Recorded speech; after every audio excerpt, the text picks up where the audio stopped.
All right, shalom, shalom. Shalom. First and foremost, we want to give all praises, honor, and glory unto Yahweh, Bahashem, Yahweh Shai, Bahashem, Rachakodash. Double honors to the apostles and others, a great millstone. Peace and salutations to the elect. All right.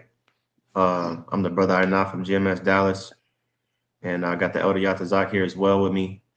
We're continuing the book of Second Esdras. We're doing a series where we're covering the entire book of Second Esdras, and today we're covering chapter 11. We're going to see how far we can get.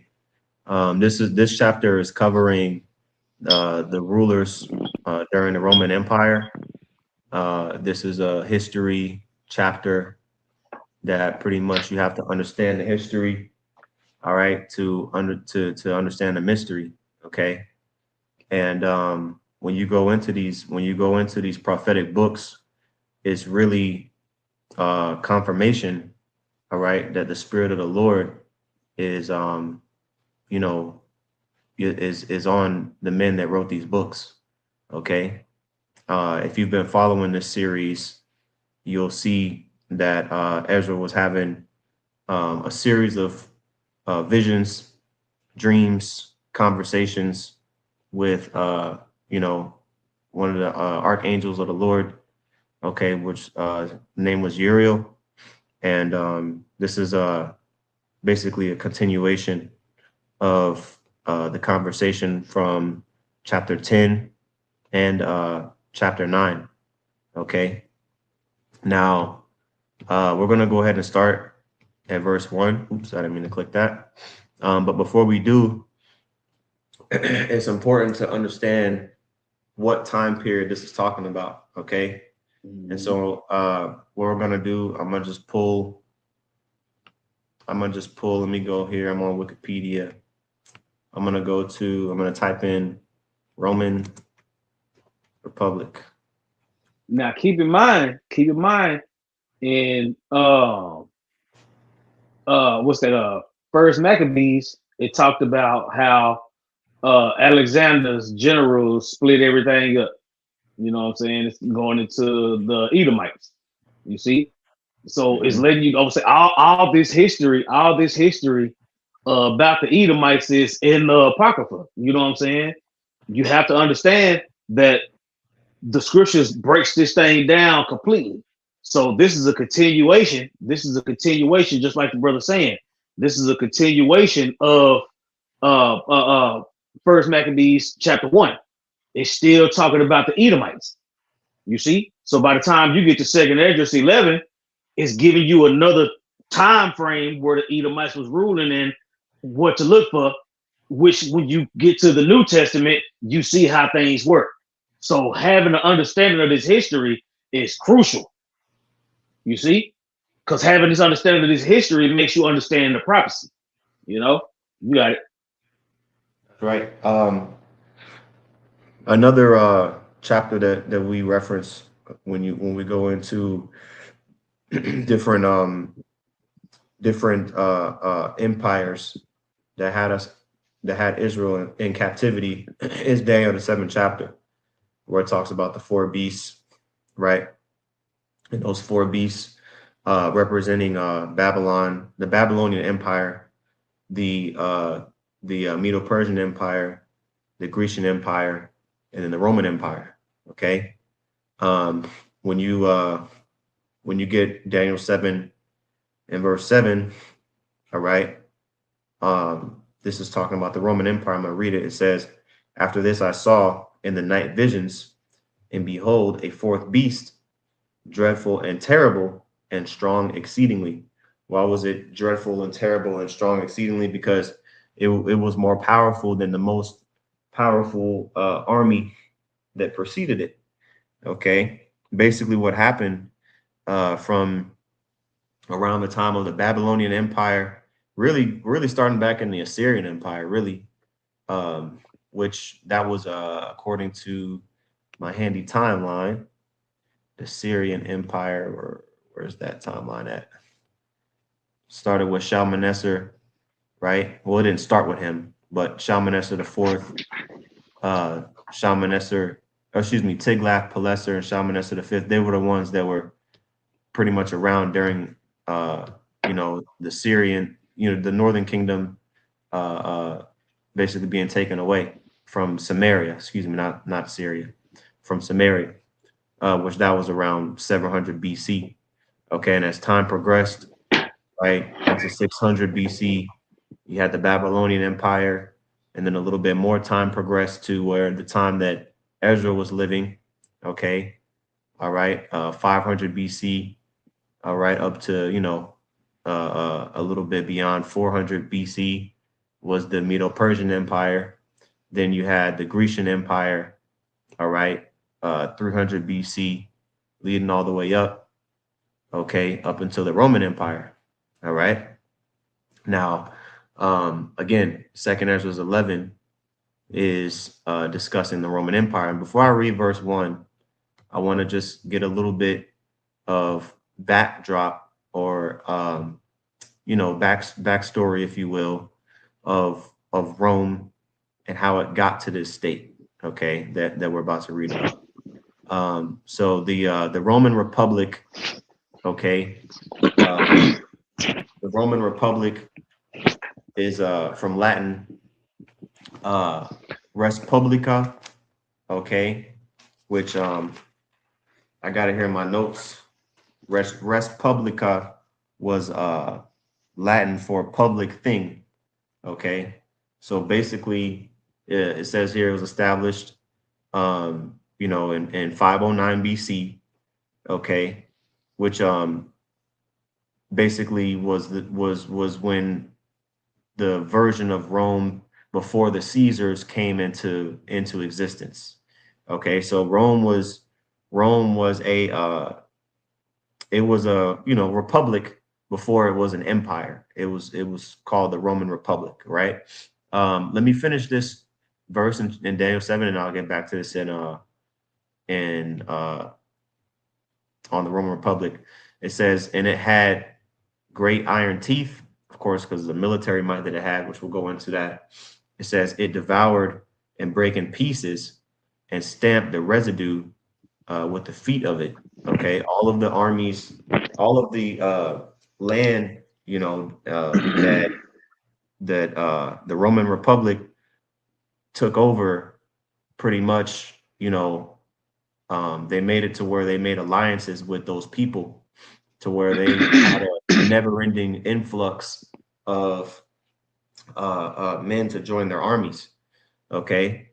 Now this part in the end of verse 7 says it was diverse from all the beasts that were before it, and it had 10 horns. Now the reason why it was diverse is because it had a senate instead of a king. Okay. And when you look at the earliest days of Rome, before the Republic was established, we can read here, it says the Roman Republic was the era of classical Roman civilization, beginning with the overthrow of the Roman kingdom. Okay, so the Roman kingdom, was originally a monarchy. Okay, during the old days, before the even the Grecian Empire really got established. Okay, And so what that did was divided the house. yeah, You see, so keep that in mind. Keep that in mind. You see, a house divided cannot stand. So if you building your house, you building a divided house. So eventually it's gonna go down. And prophetically, you have to be watching what's going on. You see, because the same way that the old Roman Empire went out, once it was revived, it was gonna go out in similar fashion. You see, but the end is gonna be fire. You got it. time. So what I wanted to do, I'm gonna read the end of this paragraph, and then I'll get also a precept in First Maccabees 8. All right, because you got to think, if the Roman Republic was established during 509 BC, well, that was around the time of Ezra's life. Okay, we got to go back to this deal here. Okay, that was during the time of basically Ezra, being on the scene. Okay, And so that's how long ago the Roman Senate was. That's how long ago the Roman Senate was pretty much, you know, established. Okay. Now it says, and it ended in 27 BC with the establishment of the Roman Empire, which is what verse 1 goes into. But before we get that, it's important to get a little bit of the backstory. So that's why we're going into this. Following the War of Actium, okay. Now it says during this period, Rome's control expanded from the city's immediate surroundings, all right, to hegemony over the entire Mediterranean world. Okay, so what you saw during this process was the first example of globalization. Okay, and you can see, um, you know, compared to, right, we got Italy right here. Rome would have been somewhere in this area that eventually expanded all the way out into all directions. Okay. And so we got to cover this. It's good to cover this now. So that way you understand when we read the verses in Second Esdras 11, you'll have something to reference that on. So let me go get this last scripture before we start in Maccabees, First Maccabees chapter 8. Now, again, First Maccabees took place during the Grecian Empire.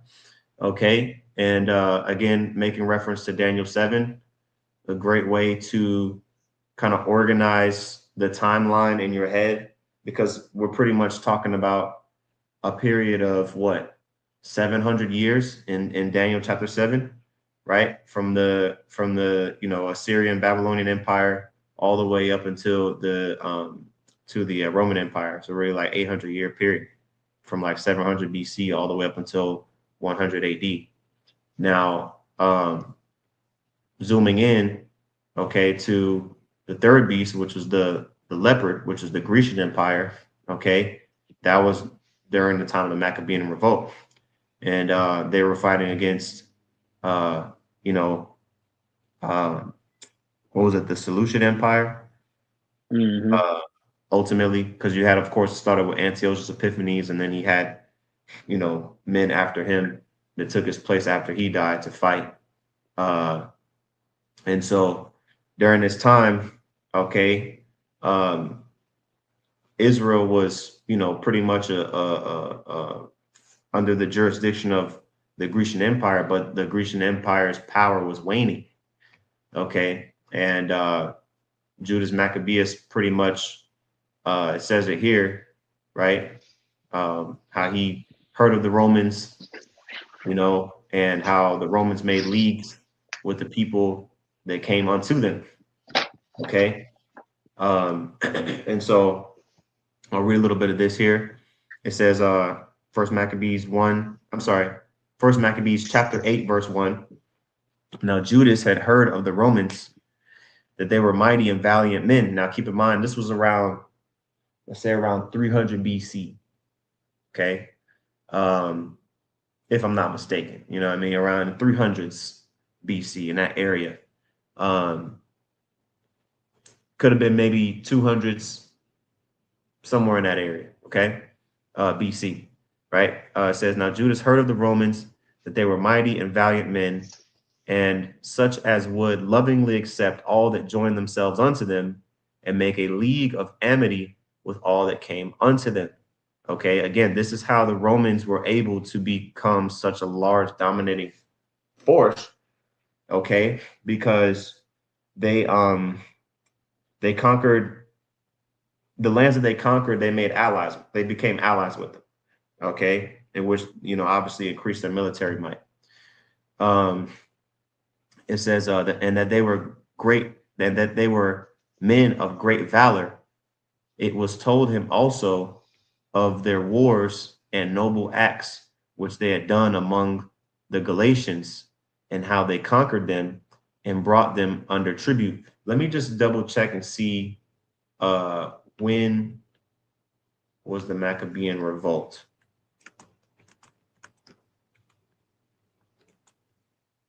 Let's see what we got. Okay, great. So the Maccabean revolt was Okay, so it was close. It was 167 to 160 BC. Okay, so about 160 years before 160 years before what's it called?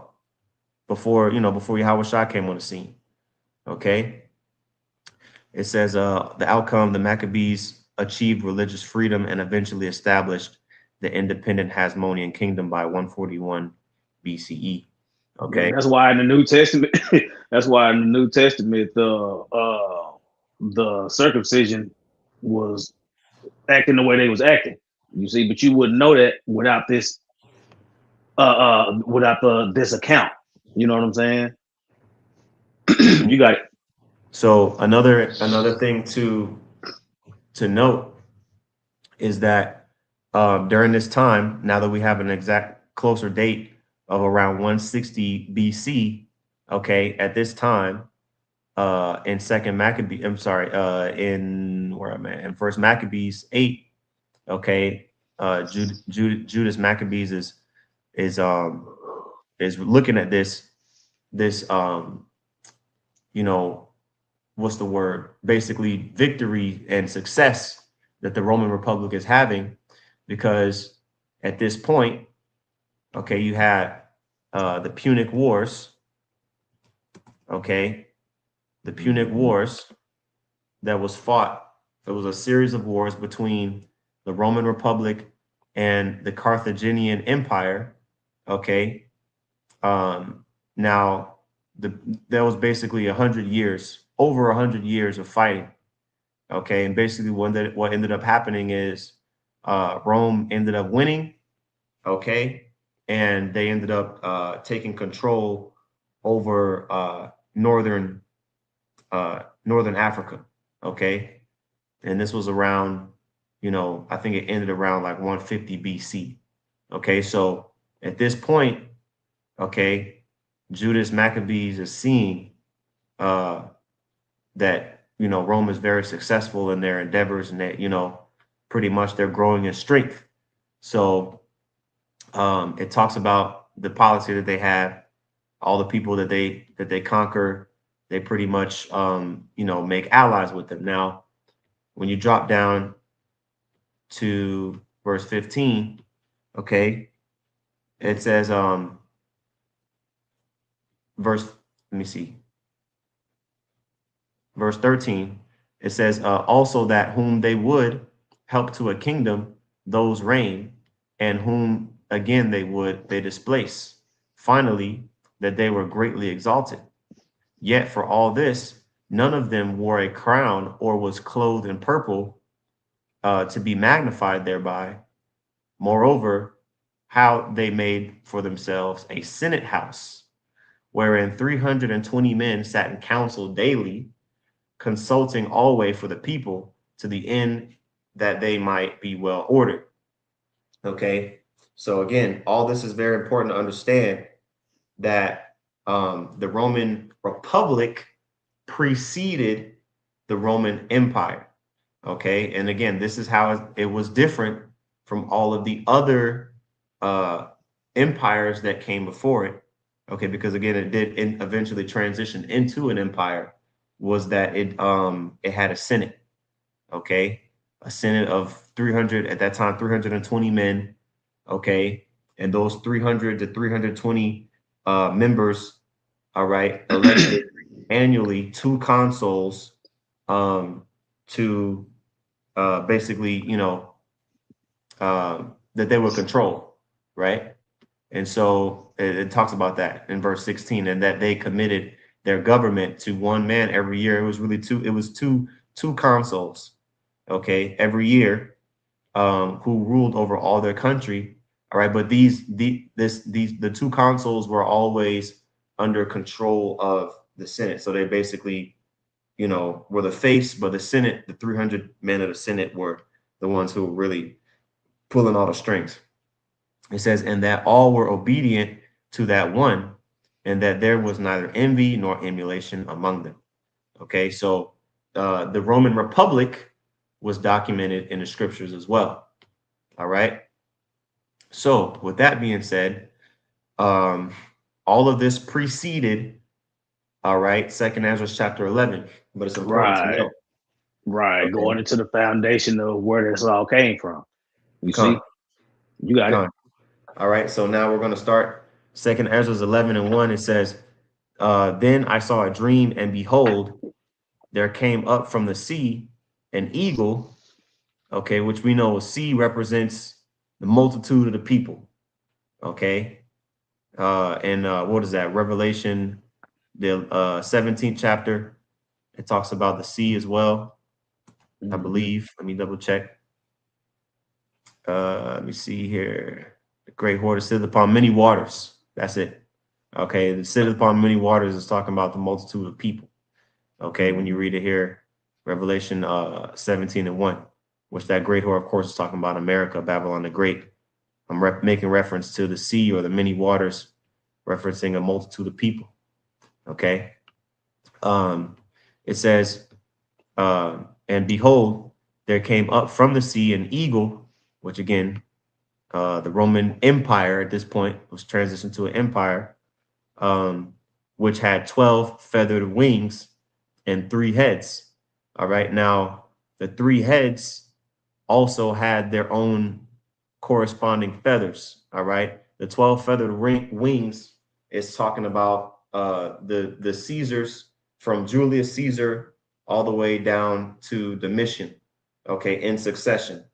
So when you go into that, okay, just to name them off real quick, Julius Caesar, okay, he was the first, right? Then you got Augustus Caesar, okay. You got Tiberius, okay. Then you had Caligula. Then you had what was it? Claudia, right? Claudius. Claudius.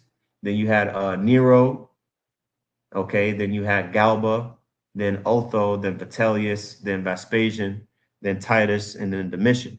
Those were the 12 feathered wings.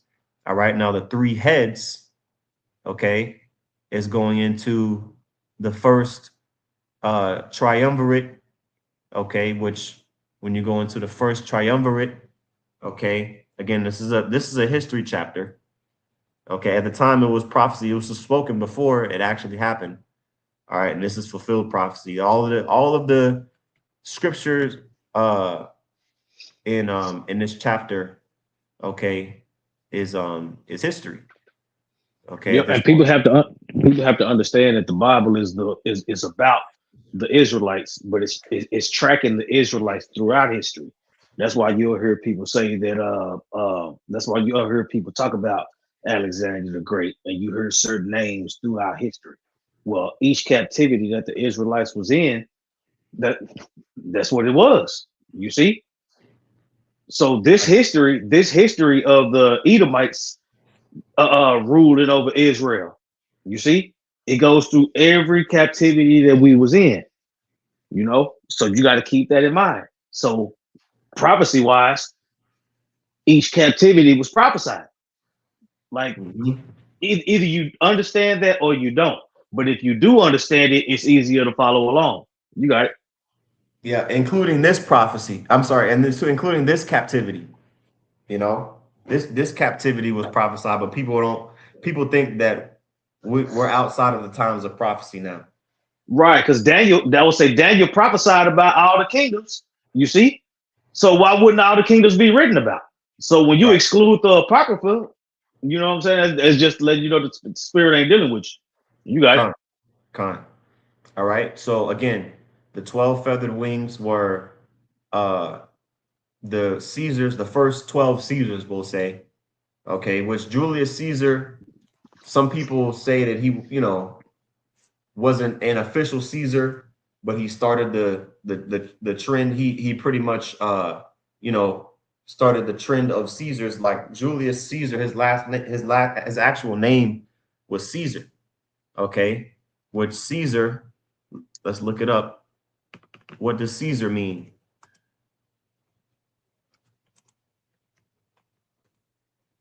Okay, Caesar. Oh, I think I had it. What was it?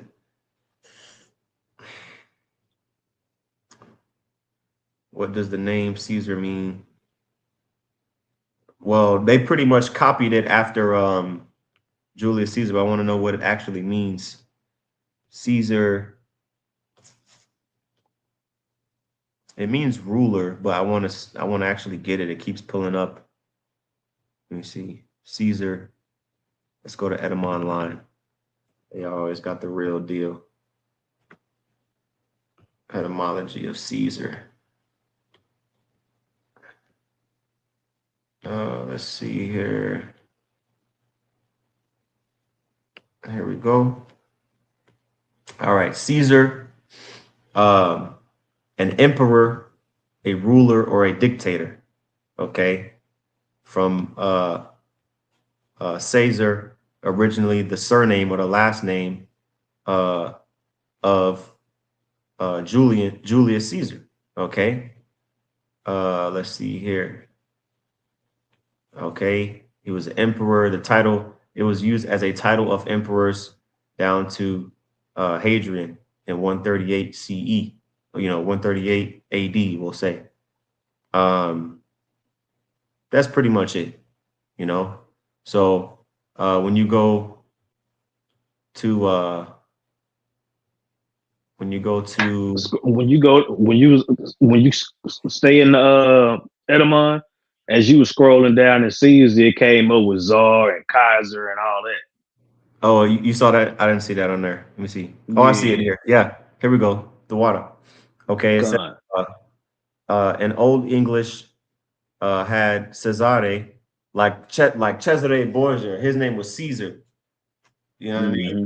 And then Caesar, like if you said it in English, Caesar Borgia. That's what we say. That's his Yep. name. You know, um, right? It says old English had Cesare. I don't know if it was Cesare.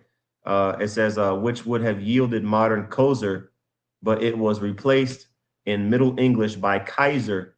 So even like Hmm. Kai, Kaiser Wilhelm, right? Which is he was the ruler of Germany before and during the beginning of World War One.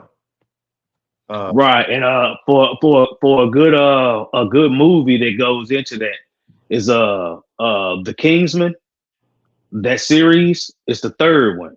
Uh, it's you got Kingsman, the one that had Sam Jackson, and then you had the second one that had damn uh Oh, the dancing white boy that might be a Jake.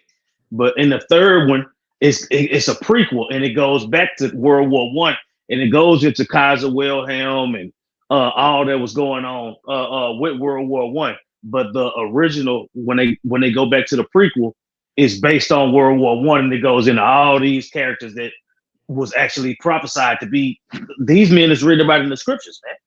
You got it. Khan. Yeah, so Kaiser, well, Kaiser was a name for emperor, okay, or leader, and also from Norse or Low German, and later by the French or Latin name Caesar is also the root of German Kaiser and Russian Tsar. Okay, so the Tsar. Let's give some examples of the czars. Okay, that's how influential Rome was. Right. Okay, uh, here we go. Tsar Alexander II, for example. Okay, he was the emperor and king, emperor of Russia, excuse me, king of Poland, and Grand Duke of Finland. All right, in the 1800s. Okay, so again, that name Caesar was used throughout history after Julius Caesar to denote an emperor, a ruler, or a dictator. Okay, so people took the following feathers, if you will, took that on that title of Caesar. Okay, after Julius Caesar. All right. Continuing on in verse 2, it says, Second Esdras 11:2, and I thought, excuse me, and I saw, and behold, she spread her wings over all the earth, and all the winds of the air blew on her. Okay. Now, the winds is, basically all the nations that were under the influence, okay, and that were subjected by the Roman Empire. I saw on one of the, here we go, on the map here. We'll get this map. Now, this map, it says it was the Roman territory on the eve of the assassination of Julius Caesar. So basically during the beginning of, trying to zoom out, here we go, during the beginning of this time period that we're talking about with the 12 feathers, this was the territory that the Roman Republic, soon to be the Roman Empire, was in control of, okay, at this time.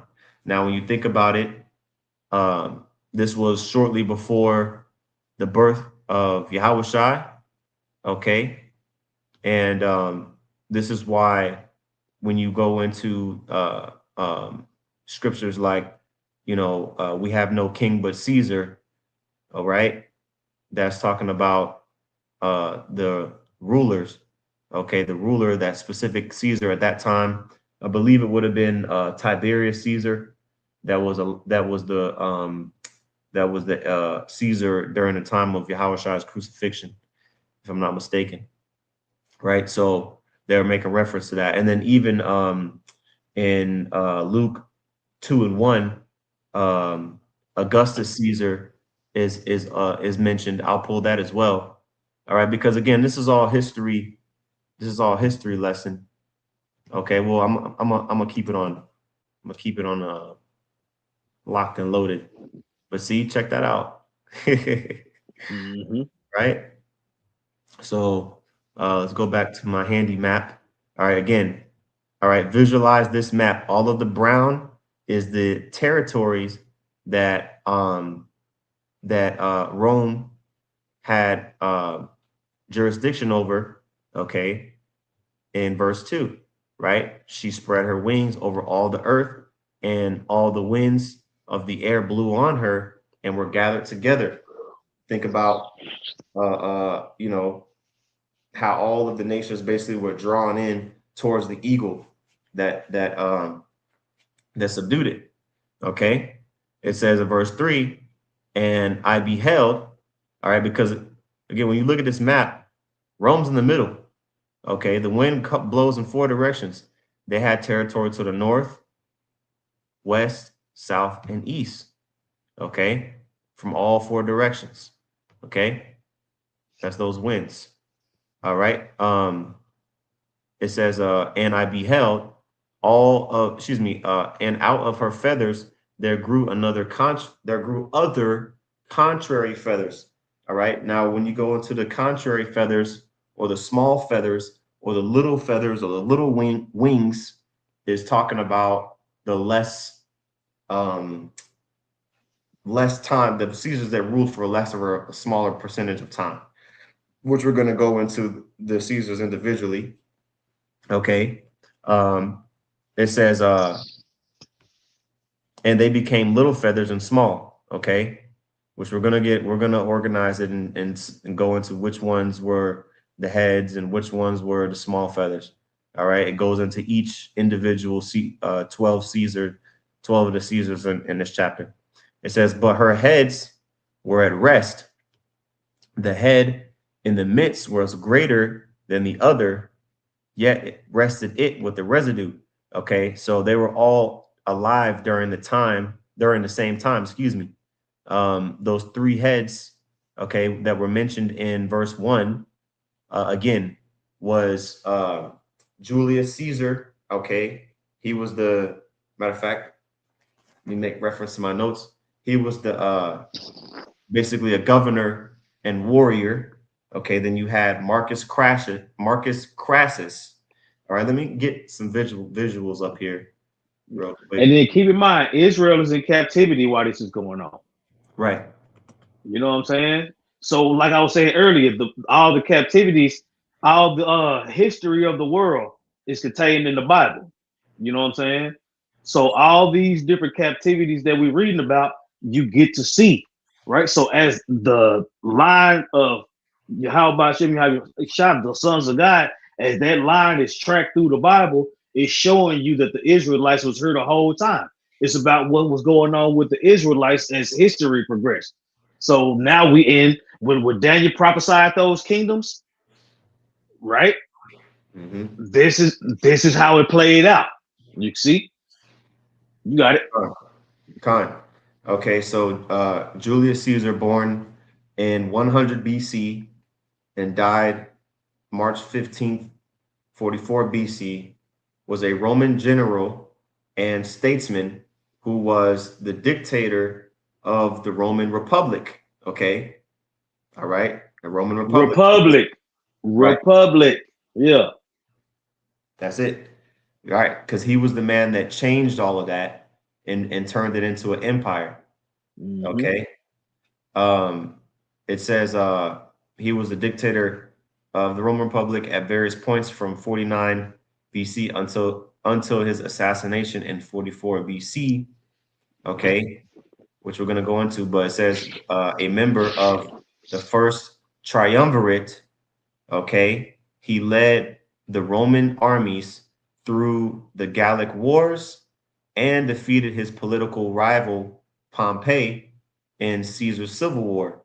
Now, when you go into the first triumvirate, which is what the three heads is talking about, okay, in verse 1 as well as verse 4, okay, the head that was in the midst, excuse me, the head in the midst that was greater than the other was a Julius Caesar.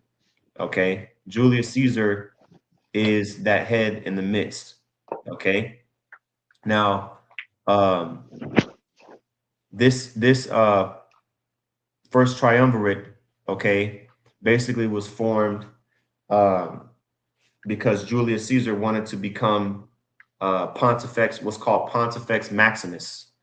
Okay, um, Pontifex Maximus was a title that was given, basically like the highest. It was like the highest priest of the Roman religion.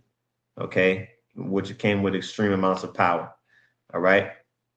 Now, in order to basically support his political campaign, okay, because basically, in order to become, Pontifex Maximus, obviously it took a lot of money.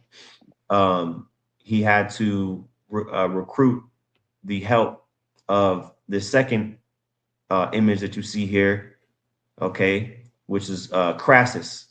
Okay, Crassus was known as the richest man basically in Rome. Okay, and Crassus gave Julius Caesar money to support his political campaign. Okay, and then Now, go where ahead. you can get a visual, where you can get a visual on the triumvirate is on Spartacus. You know what I'm saying? Because it was going in between the Romans and the Greeks was at war with each other.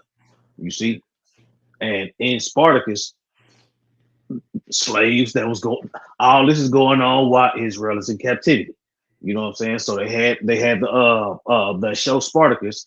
It centered on it showed Julius coming in the play. It showed Crassus. You know what I'm saying? It showed that relationship develop in that series Spartacus. You know what I'm saying? If you want to get a visual to go along with what we're talking about, go ahead. That's right. Okay. Now then, the third image you see on the right here is Pompeii. Okay. Now Magnus, he was also an important individual in the Roman Senate. Okay, and basically what ended up happening between the what's it called, these two men here on the left, Julius Caesar and Crassus. Okay, the political campaign that that Julius Caesar was on allowed him to become the he was elected to become a consul, which is the highest office, of in the Roman Republic, right? We went into that earlier in First Maccabees 8 and 16. All right. Once that happened, okay, General Pompey on the right, excuse me, on the far right, he pretty much viewed Caesar as a rival, you know what I mean? And Mhm. a threat to power. Okay. So once Caesar saw that, in order to solve the issue, he formed an alliance with Pompey, um, and that ultimately formed a new political and military alliance. So this was the first triumvirate here. Okay. Mhm. Um, just kind of abridging this whole thing. Okay. Now going back here to the scripture, Second Esdras 11 and Yeah. And, 3. just this my I googled it was about I will say from Alexander the Great to Julius was enough time what say 1500 years or something like that. Mhm. Well, but yeah, the time between them could be him coming back as Julius. I'm not saying that it is, but you know what I'm saying, Yeah, with the concept of reincarnation and the understanding, the impact that Alexander had and lasted so little of a time. You know what I'm saying? It's possible. We can look into it further, but it was just something I noticed. You know what I'm yeah. saying? I was like, maybe that's a possibility that Julius could be coming back. Well, Well, Alexander could be coming back as Julius, but yeah, who knows? well, what I was gonna say was that Julius Caesar did come back, as Vespasian, you know, Right, right. which this chapter goes into that. This chapter goes into Right. That's why I say we could point to that. But then when I was thinking, just looking at it from it just sparked in my mind what you was talking. yeah, yeah. I mean, the Greeks and the Romans were Edomites. They're both Edomites. Right. You know what I'm saying? So just like how Esau was fighting against Esau in World War I and World War II, the Yep. same thing back then. There's nothing new under the sun. All right. So going Yeah. Just a thought. yeah, yeah. So let's go ahead and continue on here. All right. And in verse 3 it says, "And I beheld, and out of her feathers grew other contrary feathers, and they became little feathers and small." Okay, so this is out of the 12. Okay. These 12 feathers were we already covered that, you know what I mean, with the 12 Caesars, right? Let's Hmm. see here. Verse 4, we read that already. Verse 5, it says, "Moreover, I beheld, and lo, the eagle flew with her feathers and rained upon earth and over them that dwelt therein." All right. Scripture that comes to mind is Daniel. What is that? Daniel 4 and is it 17, right? This is Daniel 4 and 17. Okay. It says, "This matters by the decree of the watchers and the demand by the word of the holy ones, to the intent that the living may know that the Most High ruleth in the kingdom of men, and giveth it to whomsoever he will, and setteth up over it the basest of men." Okay. Hmm. So these other nations that have, Israel in captivity, that doesn't make them, righteous or, on any type of level spiritually. All right. It just lets us know that the Lord can do what he wants to do. And even when you read in Baruch, the 4th chapter, it talks about how the Lord put us in captivity so that way we know that we messed up, not to completely destroy us, all right, but to know there's a recompense, all right, because the reason why all of this is was going on or prophesied to happen, which eventually it did happen, was because of the transgression of Israel. Okay. And so there's a lot that went on. Okay. There's a lot that was going on at the same time. And we're zooming in on the history of Rome. Okay. Hmm. Continuing on here. in verse 6. Okay. Oh, by the way, I'm sorry, not to forget, referencing this this image here. There were vassal states. Okay. Um, vassal states of Rome. Like this wasn't considered Rome. Like it wasn't considered Rome specifically. These other areas that were ultimately conquered and tributaries to Rome were basically vassal or client states. Okay, and there's probably a better map on here somewhere that that has like the breakdown of the different uh the different vassal states. Let's see. Let's see here. Vassal states of Rome. Because that's today, the beast with seven heads and 10 horns. It's the same thing. Rome. Okay, here we go. Ancient kingdoms, client kingdoms in ancient Rome. Here we go. I love images and pictures. Okay. I don't know why this is in Italian. Uh, Obviously there's different colors. Oh, That actually wasn't bad, but I want to get something in English. Okay. What's this? In this man, present map. you might have to get with Apostle Gabar, man. Right. Yeah, no, I could try, but I don't want to, Yeah. I want to do too much. I was actually looking at this earlier today on a chat. Let me pull up the chat real quick that I had specifically on the vassal states of Rome. All right, so the main areas that you had were the Eastern Mediterranean. Let's see if there's any other good pictures here.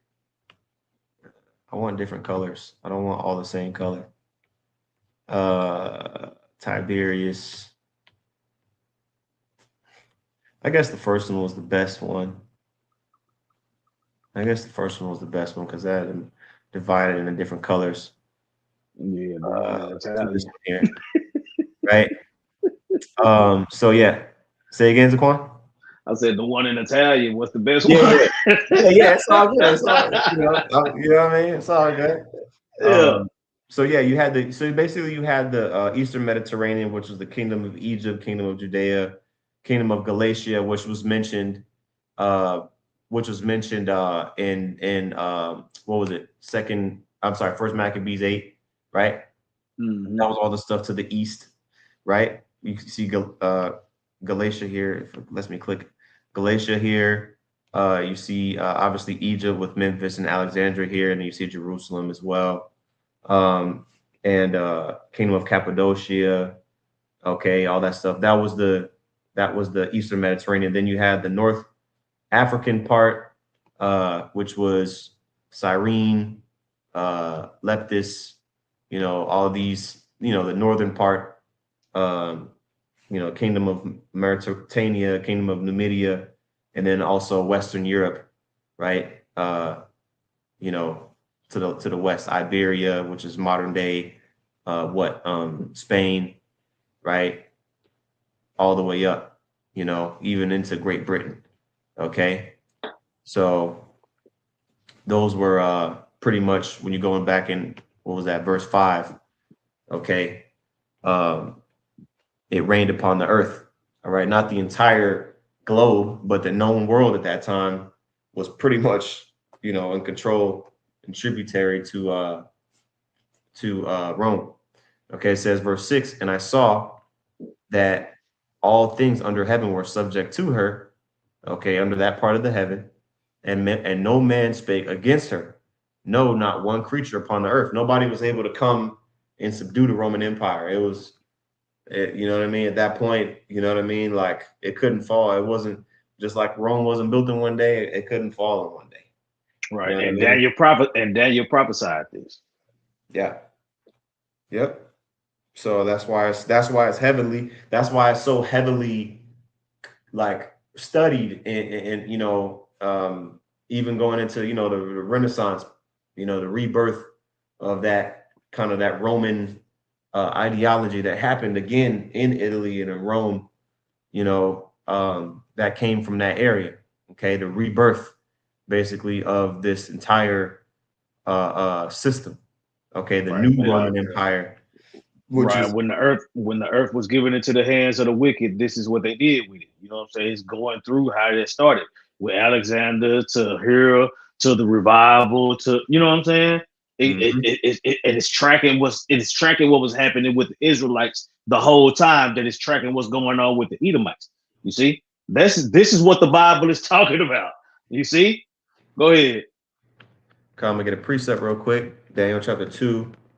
Yeah, this way bigger. This way bigger than I gave my life to Jesus Christ. Man. Mhm. Well, a video like this is not going to get a lot of views. Right. Um, you know what I'm saying? A video like this ain't going to get a lot of views, you know? Um, man, this even has a breakdown on the blue letter. Yeah, let's go. Let's go. Babylon, Medo-Persia, and Greece. Okay, then That's what Rome. I'm saying. That's what I'm saying. The blue letter wasn't always like that. Man, You know what I'm saying? I remember what the blue letter looked like when I first started using it. You know what I'm saying? yeah, And it's grown, and that's based off the spirit of Yahweh Shem Yahweh giving us this as a tool. You know what I'm saying? In our knapsack. yep. You got it. Con. All right, so I want to get this here, Daniel 2 and 40. It says, "And the fourth kingdom shall be strong as iron." Okay, because when you read this, you got to read. I mean, bro, like Zaquan, we're only on what verse 6. We've Yeah. been going for 52 Yep. minutes, and and Yep. and, and I'm abridging it. Like I'm not even going into everything that I want. You know what I mean? Like you gotta some of this stuff. Like we can't hold your head. Like you gotta look into it yourself. Right. We are laying out a lot of this stuff. So, but you know, Daniel 2 and 40. All right, the fourth kingdom shall be strong as iron, stronger than all the other brass and silver and gold that came before it, which representative of the previous empires that ruled before Rome. The fourth kingdom, which is Rome, shall be strong as iron, for as much as iron breaketh in pieces and subdueth all things. Okay. Um, now, basically, we already talked about how the military might uh, of Rome was able to conquer the entire known world. All right. It says, and as iron breaketh all these, shall it break in pieces and bruise. Okay. And so that's what happened. Okay. In verse 6, and I saw all things under heaven were subject unto her. Okay. Which is that her is that talking about the Roman Empire, and that no man Mhm. spake against her, no, not one creature upon the earth. Okay. Um, that was the Debo of, you know, basically, 300, 400 BC all the way up into, 100 BC plus. Yep. Okay. It says, I'm sorry, 180 plus. Verse 7, and I beheld, and lo, the eagle rose upon her talons and spake to her feathers, saying, watch not all at once, sleep every one in his own place, and watch by course. Yeah, because all the Caesars didn't rule at the same time. Okay.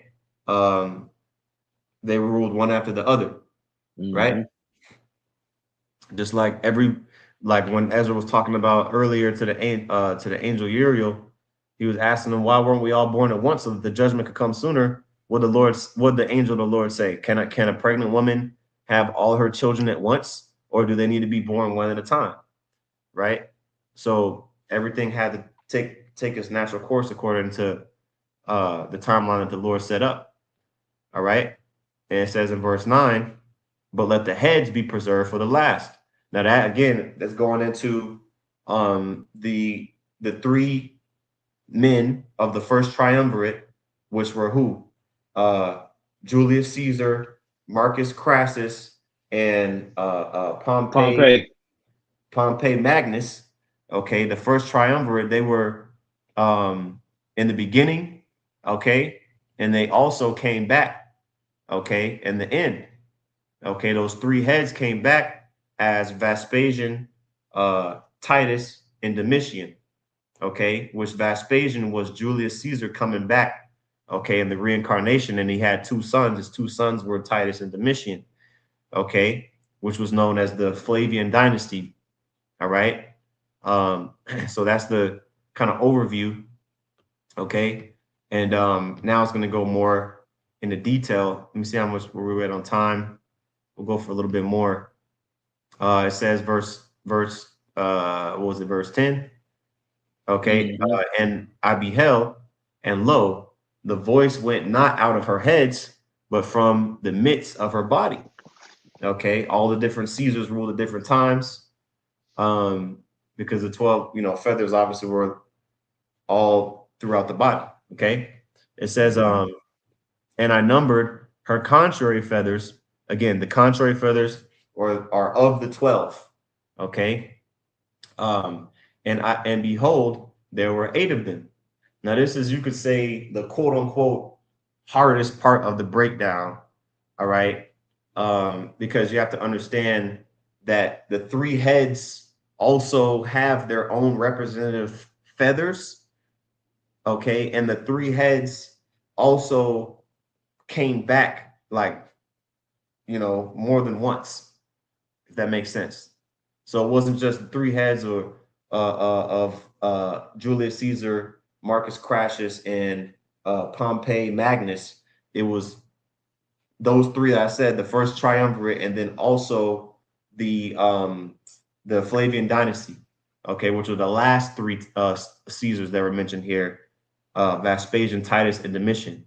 Okay, so the other 8 Caesars out of those 12, okay, are in this verse the contrary.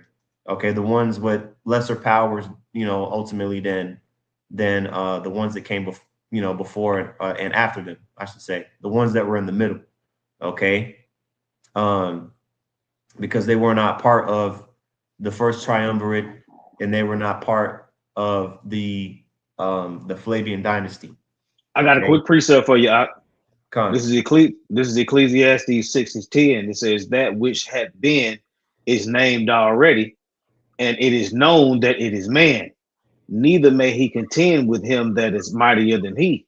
And I'm gonna go ahead and get one more verse up because it's talking about reincarnation. You know what I'm saying? Right? Lucky, what It verse you says in so I can pull it up? Ecclesiastes 6:9. Okay, con. You got it. No. Hold on. No. 6 and 9. Well, 6 and 10 is talking. It's talking about reincarnation right there. But I wanted to get Ecclesiastes 1. Okay. That which has been. Yeah, that's what I meant. Yeah. Now I'm gonna read 6. I'm gonna read Ecclesiastes 6 and 10 again. It says that which has been is named already, and it's known that it is man. Now, when you go to Ecclesiastes 1 and 9, it's letting you know. All right. I got it right here. Okay. Read that, Baba Shah. Yeah. All right. Ecclesiastes 1 and 9. It says, the thing that hath been, it is that which shall be. And that which is done is that which shall be done. And there is no new thing under the sun. Right. That's what I'm saying. So what we were saying for those who new to this thing, if you getting you have an understanding of reincarnation, that's why the brother was saying that this is the first triumvirate came back. You see, because it's over a stretch of time. You see. Go ahead. Well, that was it. That was the point I wanted to make on it. You can go back. Con. All right. So we left off here at verse 11. It says, and I numbered her contrary feathers, and behold, there were 8 of them. Again, those contrary feathers were the Caesars outside of the first triumvirate, which really Crassus and Pompey never became Caesars. Okay, but they were part of that first triumvirate, obviously, which were the 3 heads. Okay, They were part of that. And also, um, the second incarnation of the three heads, if you will, the Flavian dynasty, those did become Caesars. Vespasian, okay, he was the father of Titus and Domitian, Mhm. okay, which both of those men, Titus and Domitian, did become Caesars after Vespasian, okay. So those are the four, right? Julius, Vespasian, Titus, and Domitian. And really, when you think about it, if you really, it ain't even about thinking, really just study Julius Caesar, Vespasian, Titus, and Domitian. Those were the men that were the most warrior-minded, raw, like, you know what I mean? Cut Mhm. straight to the chase Caesars. You know what I mean? The ones that raised the most hell as far as military, you know what I mean? And conquering. Mhm. And so all of the other Caesars that followed after that, pretty much in that regard, were contrary in that regard. Okay. Including Augustus, even though he reigned for over 40 years, including Tiberius, even though he reigned for over 2 decades. Of course, Caligula, that's 3 out of the 8. Yeah, Claudius, Nero. Nero, Galba, Otho, and Vitellius. Wasn't Okay. ain't Nero Claudius' son? If I'm not Um, mistaken, I think yeah, I think Nero was Claudius' son, but yeah, yeah, I think yeah, that's what I it mean, was I because got they I got was to look it up and see. yeah, because both of them was mentioned in Acts. Right, right. Well, yeah, when we get down to that, when it mentions them, I plan on going into them more in detail. You Yeah, okay, know what I'm saying? yeah. I'm just But thinking out loud. yeah, yeah, Con. Yeah, well, Nero, we're gonna get to him. Trust me, we're gonna get to that deep. Yeah, oh, we gonna get to Nero's ass. Hey, you know what I'm saying? Like we Good. say, and through the spirit, Nero is Trump Yeah. coming back in the reincarnation. Okay, and he acts just like Trump. You know, he acts just like that devil. Oh yeah. Oh yeah. I even Now, lumped Antiochus into Google similarities between Antiochus, Nero, and Trump, and Con. I was like, okay, that was yeah, it was interesting. You got Yeah, it. absolutely. Right. And we'll get a couple more and then we'll close out. Yeah. We're gonna have to break this up into multiple sections. But guess what? If this video is too long for you, or you don't got a time, break it up, watch it in sections. Okay. Yeah. Or I mean, if it's not that valuable to you, just go watch Sports Center. You know, Yeah. go watch, go, you know what I mean? Go watch YouTube on something else. Because this is really only for the brothers that's really serious about, Yahweh Shem Yahweh Shai. Okay. That's why this was only given to Ezra directly. Hmm. And, obviously was written down in the book, but who's the ones going into this? Okay. The men of Yahweh Shem Yahweh Shai. Okay. So it says, verse 12, and I looked and beheld on the right side there arose one feather, okay, and reigned over all the earth. Okay, so this is the first of the 12, which was Julius Caesar. Okay, he was that feather that arose and reigned over all the earth. Now he pretty much ruled for 4 years. He was effectively, he effectively had emperor, dictator, rulership powers for 4 years until he was assassinated. Okay. And then, it goes on to the next one. Let me see here. I want to find, well, we'll stop after Augustus. So the Now next keep in one, mind. Now keep in mind. This is Edomites showing their colors. You mhm, see, it's identifying the Edomites as we go through this. You see, going into Julius and how he was, like you said, how he was assassinated. Etu Brute, he got stabbed up by his brothers. You know what I'm mhm, saying? At least they thought he was brothers. But then when you watch these movies and you see these shows and they go into their history, you see the mindset of the Edomites. You see, and you see how their behavior was prophesied through the scriptures. The scriptures talk about that wicked man being revealed. That's what I'm saying. When you go through the history, it goes all. It will say you can track him all the way back to Esau. Then you can track it all the way back to before the flood as Cain. You see those same traits and those and all the prophecies it adds up.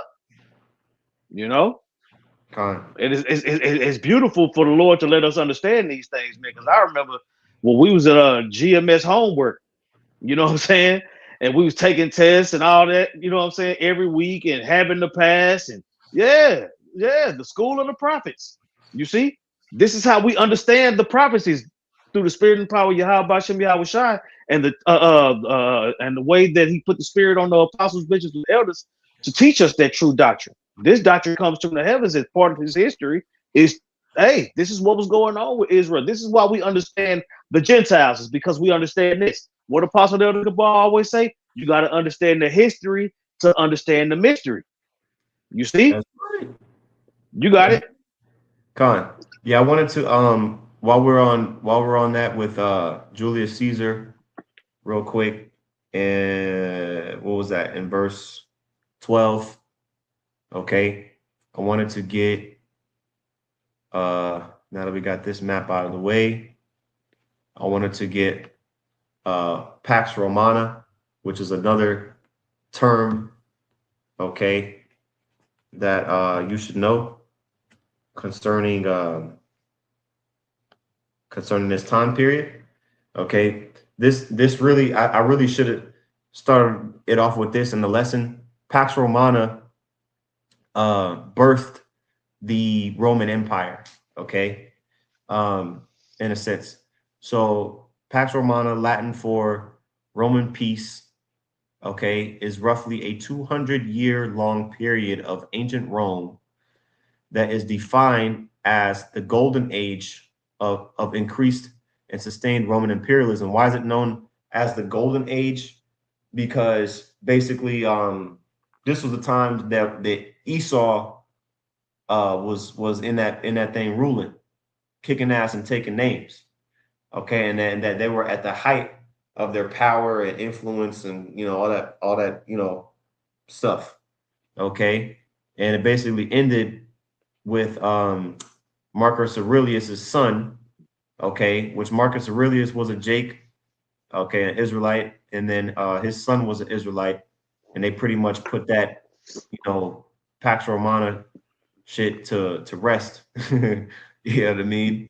Eventually, once Jake started getting up in there, So anyway, it says prosperous stability, hegemonic power, regional expansion, and relative peace and order. Um, Although it still featured a number of internal revolts and external wars, including the Roman-Persian Wars. Okay, traditionally, the onset is understood to be the ascent of Augustus, which Augustus, they'll say he was the first official Caesar of Rome, quote unquote, the founder. Which, by the way, it says here is also known as Octavian, the founder of the Roman Empire. Okay, which again, if you don't know shit about the history, you're like, what? How is he the founder of the Roman Empire? Because again, the Roman Republic, okay, ended with Julius Caesar basically becoming the first Caesar, okay, which we'll get into Augustus, but we're still on Pax Romana. Pax Romana was established during, what was it, during the time of Augustus Caesar, or was it the time of Julius Caesar? Let me see when it started.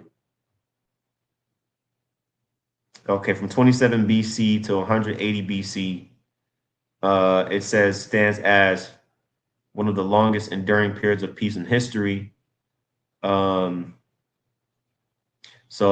since Caesar died in 44 BC, it would have been established by what your boy Augustus. Okay, so yeah, so it was established by Augustus Caesar. Okay, so pretty much think about that. Okay, as we read in, and I guess we can kind of put a stop on it right there. Okay, at verse 12. because basically, again, after Julius Caesar died, he was like you went into, Zaquan. Matter of fact, let's end it off on that. Julius Caesar's death, okay, which obviously preceded Augustus Caesar becoming Caesar.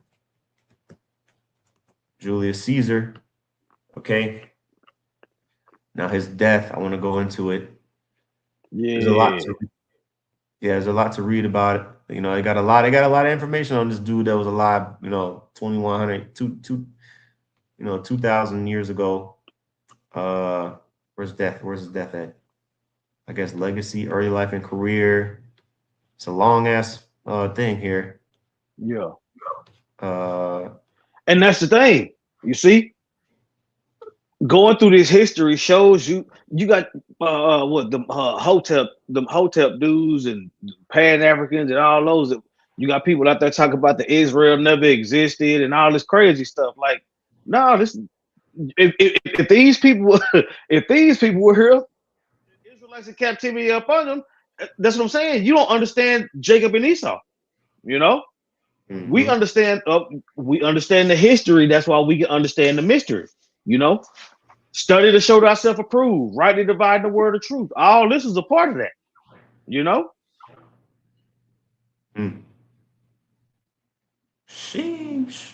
Yeah, it's a lot of stuff Yeah. here. Okay, here we go. All right, so it says prior to Caesar's assumption to the title of dictator perpetual dictator, in February 44 BC, he had been appointed dictator some 4 times since his first dictatorship in 49 BC, because it was some new shit he was pulling off. You know what I mean? Basically, like nobody ever did this before.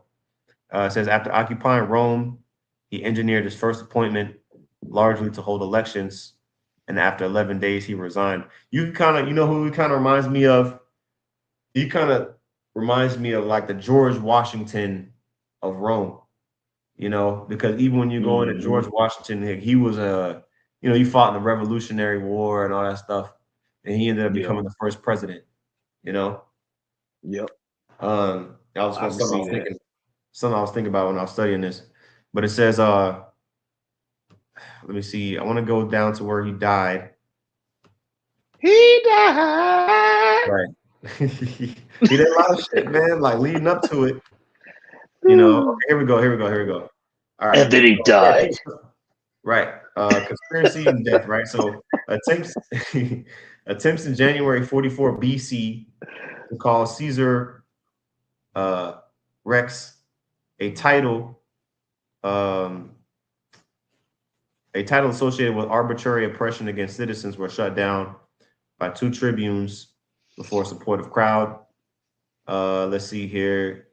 Caesar, claiming that the 2 tribunes infringed on his honor by doing so, had deposed from office and ejected from the Senate. So he was trying to get out of the spotlight because he had did everything he needed to do. He had made his money. He had, conquered everything. You know what I'm saying? So now at this point, he's trying not to get overthrown because he has so much power. He was literally trying to get out the way. You know what I'm saying? Because niggas would conspire against you and kill you. It would, you know what I mean? That's how it was back Mm-hmm. then, which ended up eventually happening. But it said the incident both undermined Caesar's original arguments for pursuing the civil war, which was protecting the tribunes, and angered a public which still revered the tribunes as protectors of popular freedom. Okay. Shortly before February 44, he assumed the dictatorship for life because people wanted him to rule. They was mad, like, nah, bro, you can't abandon your post, right? Putting an end to any hopes that his powers would be merely temporary, transforming his dictatorship, even with a decadal appointment, into one for life, clearly showed to all contemporaries, okay, that Caesar had no intention to restore a free republic because, again, he pretty much dismantled the Roman Republic, okay, and that no free republic could be restored as long as he was in power, okay. And let me see here. All right, I want to get to where. Okay, here we go. The plan to assassinate Caesar had started in the summer of 45 BC. An attempt to recruit Antony was made around that time, though he declined and gave Caesar no warning. So they was going to Caesar so close, friends, and trying to, trying to get him to kill him. You know what I'm saying? He didn't kill him, but he basically didn't tell Caesar that they was conspiring against him either. You know what I mean? It's some snake shit. Like if you Man. watch that TV show, going into the Borgia family. I think it's called the Borgias or something like that. Yeah, Uh, that's it.